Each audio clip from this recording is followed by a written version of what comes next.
So here is one of the most popular gardening apps. Is called RHS The Garden. The Garden magazine is the must-read gardening magazine in the UK. But of course, you can just read it around the globe. Every month, over 600,000 RHS members rely on the Garden to provide them with gardening advice, inspiration, and news. Now the Garden is available digitally for the first time on the Garden app. This app includes a daily selection of the best of RHS, including the weekly garden with the RHS podcast, information about shows and all of that. So, this way you can just go and try the app.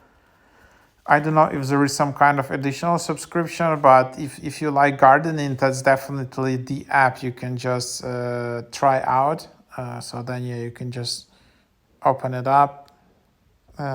So if you're reading the Garden, tap the screen once to read a mobile-friendly version or tap twice to simply zoom in. So you can see like a lot of courses, a lot of workshops, very interesting things. There are podcasts, there are like things like the journals which you can view, there are like handbooks, there are a lot of settings. So pretty cool. And then if you wanna, you can just sign in. I don't know if seems you can't create an account here, so you need to create an account on the website. But super powerful app, like a lot of gardening, it's very big collection of content. So just give it a try.